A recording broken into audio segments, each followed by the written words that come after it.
Sacrifice. There's no other way to describe it. Complete sacrifice.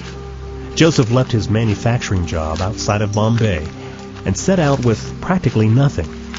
A bedroll, 2 shirts, a small amount of money. His goal? An area of Maharashtra so unreached that he would go door to door every day for 2 years and never meet another Christian. That God had called him there didn't mean it would be easy. The ground was hard and dry, and for years the seeds he sowed seemed to simply blow in the wind and take no root. When I came, I had almost nothing. By His grace, the Lord provided a room for me in this very hostile community. There was nothing in it, only what I carried with me. I was trusting the Lord to provide, believing He would raise up a church. I just didn't know how long it would take. It was very hard ground. For such a long time, there was no response from the people. Even after months of hard work, still nobody came to Christ.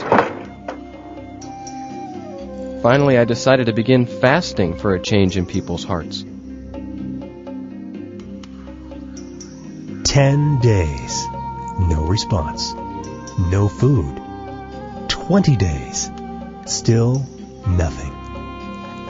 30 days of continued fasting and prayer. Still, the breakthrough did not come. Eventually, the fast had to end. Yet even this didn't cause him to lose hope. I was supplied with printed materials to hand out, but the task of getting them home was almost too much for me. The sack was full of the literature I needed, but very heavy. When I couldn't carry it anymore, I would drag the sack over the ground to get it home. It was grueling in my weak condition. The people needed the information, and I wouldn't give up.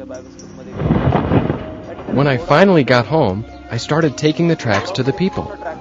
Every day I would leave my literature and share the gospel message.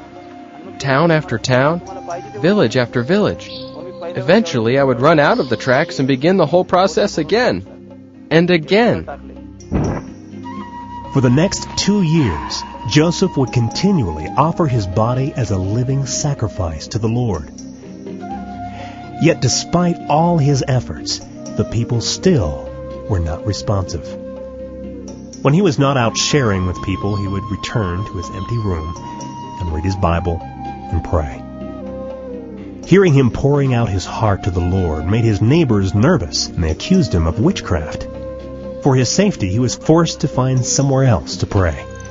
It was then he began climbing to the top of a deserted hill about a mile from his home. God provided this quiet place of solitude. I could turn my heart to Him and not have to worry about those around me. Every day I would come here and I could see the towns and villages off in the distance, and I began to claim them for the Lord. One after another, I would lift the people up to Him. I had nothing to distract me. I would spend hours here. When it seemed the soil would produce no fruit, Joseph found strength on this hilltop. Somehow I would continue. From town to town, from village to village, I walked and spoke with the people. But no one would listen. Eventually, I thought I would go to the outcasts of society like Jesus did. I went to the poor, to the drunkards. But they grew angry and wrapped my tracts around large stones and threw them at me. Once I was beaten and pulled into a house. They told me I'd be killed for my faith. But a man came by and heard my cries and rescued me before they could finish. After the end of 2 years, Joseph was almost broken. I cried out to God to send me somewhere else, anywhere. Finally, the Lord said to me, "Don't pray for another place. I have put you in this place, and I will sustain you." It was then I was led to speak to the only people in this land who would listen to me.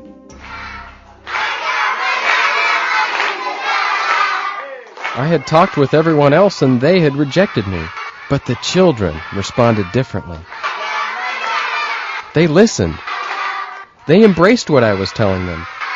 Soon scores of children would come to my room, and I would teach them simple church songs and tell them stories from the Bible. They would sing the songs at home, and their parents would ask where they learned them. The children would tell them about the nice man who loved children and taught them. And the parents would come and talk to me. Many, many doors were opened through these children.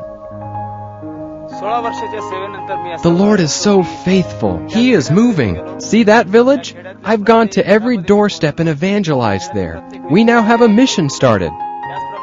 And in that town over there, we have a church.